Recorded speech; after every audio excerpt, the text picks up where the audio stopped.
Bom, turminha, então agora nós vamos fazer artes, tá bom? Página 27, tá? Abra aí o livro na página 27. Literatura de cordel e arte. Então, só para relembrar, na última linha de arte nós falamos sobre o cordel, né? Que é aquelas poesias, né, que ficam em folhetinhos pendurados, né? A gente viu, eu mostrei algumas imagens para vocês, né? Então, são poesias, né? Livrinhos aí de poesias, né? Que ficam pendurados, né? E esses cordéis aí falam sobre o dia a dia, sobre notícias, sobre alguma pessoa importante, né? A gente até viu algumas imagens, tinha sobre o Lampião, né? Os cangaceiros, sobre o próprio mestre Vitalino, né? Se a gente procurar lá no Google, tem uma imagem de um cordel que é com o mestre Vitalino, né? Então a gente fala um pouquinho do cordel. Na página 27, então nós vamos falar sobre literatura de cordel e arte. Folhetos e romances não tinham ilustração.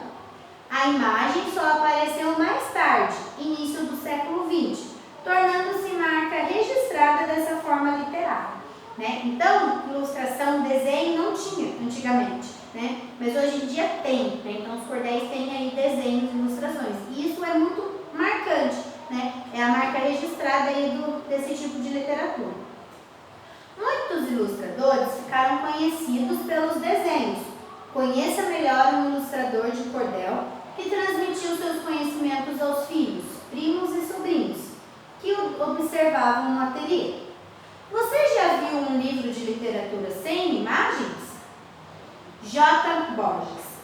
José Francisco Borges nasceu na cidade de Bezerros em 1935, no agreste de Pernambuco. Ainda criança, trabalhava com o pai na lavoura e confeccionava cestos e balaios para vender na feira da cidade. Na adolescência, fabricou tijolos e móveis de brinquedo. Como sua família não possuía rádio e ainda não existia televisão no Brasil, as notícias chegavam por meio do cordel.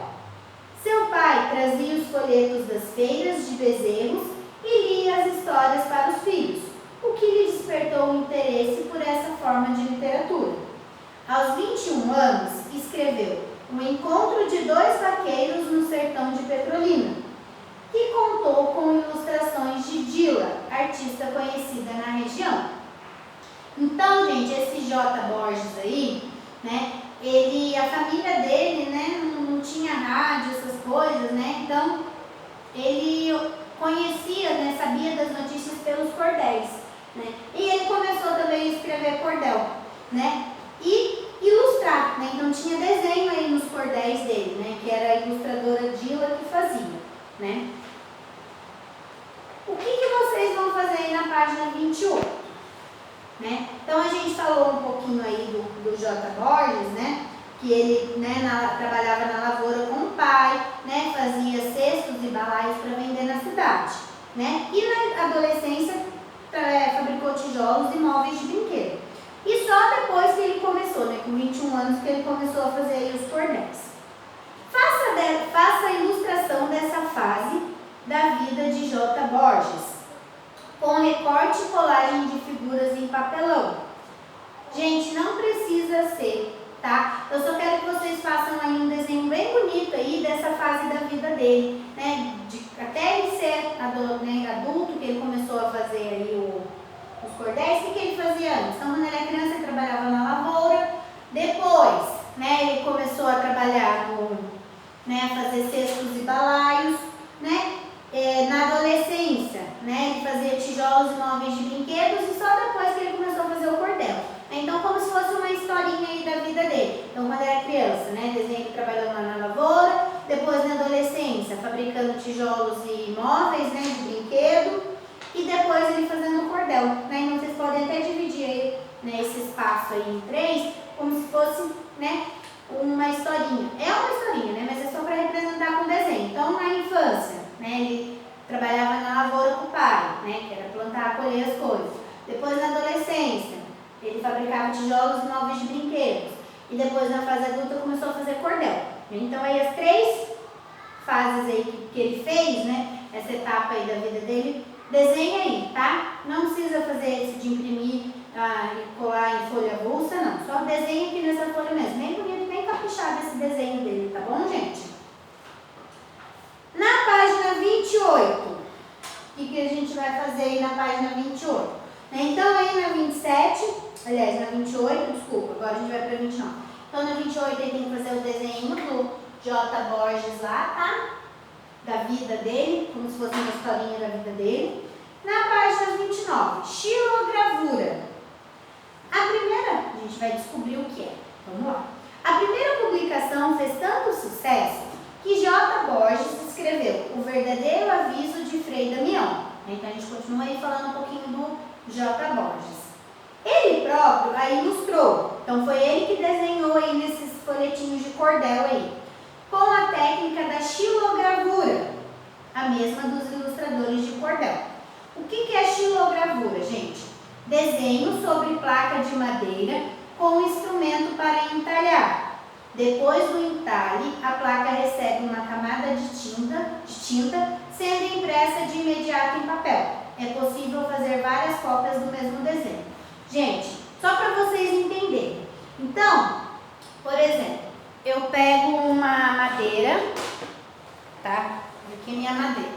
Aí eu faço o desenho que eu quero na madeira. O que é entalhar, gente? Como é madeira, você tem que ir fazendo o desenho, tirando pedacinhos da madeira, para o desenho ficar em alto relevo, né? Então, o desenho ficava em alto relevo, passava tinta e, como se fosse um carimbo, é um carimbo, é a mesma coisa que um carimbo, né? Só que era feito na placa de madeira, né? Então, ficava em alto relevo o desenho, passava ali a tinta preta e carimbava. Então, dava para fazer várias cópias do mesmo desenho, né? Porque o desenho é o mesmo, né? Você estava entalhado ali, você pintava com tinta preta e ia carimbando o que você quisesse com aquele desenho. Então, isso que é a xilogravura, gente. Então, é usar uma placa de madeira, fazer um desenho, né, em relevo, passar a tinta preta e depois ir carimbando. Só a tinta preta, tipo, gente, característica da xilogravura é usar tinta preta, né? Então, o desenho, por maior que ele seja, ele vai estar todo em preto e branco, né? Porque senão daí você tem que ficar pintando parte por parte, imagina o trabalhão. Então, aí essa característica da xilogravura é essa, né? De ser na madeira, entalhado na madeira e preto e branco, ok? Depois eu até tento mandar aí um videozinho explicando mais, né, com desenho aí de xilogravura para vocês. E vou mandar algumas imagens também, tá? Assim que se iniciou o seu trabalho de xilogravador. Então, quem faz a xilogravura é chamado de xilogravador. J. Borges conseguiu comprar máquinas tipográficas com o trabalho de folheteiro. Folheteiro, nome dado ao vendedor de folhetos de cordel, que em geral dispunha de um alto-falante para declamar versos, atraindo quem passava pela feira. Então ele vendia lá os cordéis, né, o folheteiro. Seus desenhos começaram a ficar conhecidos e ele passou a produzir gravuras encomendadas por artistas plásticos, colecionadores e intelectuais. Aos poucos, se tornou conhecido no meio artístico, né? Então olha aí o menininho falando: atenção, atenção, freguesia, folhetos de cordel. Então ele saía lá gritando, né, e declamando as poesias aí para chamar a atenção para as pessoas comprarem os folhetinhos dele. Aí, gente, essa xilogravura é dele, ó, A Briga de Dragões. Olha que lindo, gente. Então, o que ele fez? Ele fez todo esse desenho numa madeira, né, ia lá entalhando com as ferramentas, desenhando. Aí o desenho fica em alto relevo na madeira, passava a tinta e carimbava os papéis. Mas olha que trabalho, gente, não é uma coisa simples que você faz assim, ó, do dia para a noite. Não, né? Você tem todo um trabalho da madeira, de entalhar, desenhar lá do jeitinho que você quer. Imagina, todos esses espacinhos em branco aí, né, é onde não tinha tinta, porque não estava em alto relevo. De propósito, né, proposital, para ficar exatamente desse jeito, né. Então é lindo, olha que imagem linda de xilogravura, né, é linda essa imagem. Na página 30, olha lá. Ilustre. O que é ilustrar? Desenhar. J. Borges como vendedor de cordel. Então agora vocês vão fazer um desenho do J. Borges desenhar ele lá com um microfone, não, com alto-falante, segurando um folhetinho, vendendo. Para isso, gente, o que está pedindo aqui, se vocês estiverem em casa, cola, né? Cola é fácil ter, mas papelão, que é um pouco mais difícil, se tiver, dá para fazer, ok. Se não tiver, não precisa, tá? Não precisa fazer, vai fazer só o desenho aqui. Então aqui, ó, você vai fazer a sua ideia. Qual que é a sua ideia? O que você quer fazer? Como você quer fazer o J. Borges? Então você coloca a sua ideia aqui, tá? Se você tiver uma plaquinha aí de papelão, uma caixa de sapato, alguma coisa, o que você vai fazer? Ó, produza desenhos simples, né, e amplo, então tem que ser desenhos grandes. Não dá para ser um desenho muito pequenininho, né, tem que ser um desenho grande. Né, então desenha aí numa placa de papelão, né, desenha aí na placa de papelão com um lápis e passa cola, né, bem em cima de todas as linhas que você fizer. Isso vai deixar o desenho em alto relevo, né? Passa aí bastante cola para ele ficar em alto relevo. E depois passa tinta guache preta, né, com rolinho e carimba, né? Imprima, né, em qualquer papel. Gente, não é obrigatório fazer essa atividade. Só o desenho aqui. Faz o desenho como você ia ilustrar a vida do J. Borges como vendedor. Faz a sua ideia aqui. Se você tiver esse material em casa, faz, pode fazer no final de semana, faz com o papai e com a mamãe. Se tiver, ok, se não tiver, não tem problema, tá? O principal é vocês desenharem aqui, como que vocês fariam, né, uma xilogravura do J. Borges. Essa atividade, gente, é para vocês entenderem melhor como que funciona a xilogravura, que na verdade é feita numa placa de madeira. Aqui é pedindo para fazer no papelão, né, desenhar e passar a cola para ficar em alto relevo, né? Mas é só para vocês entenderem um pouquinho melhor aí como que é essa xilogravura, tá bom? Então a gente vai até a página 30 aqui, ok, turminha? Beijo!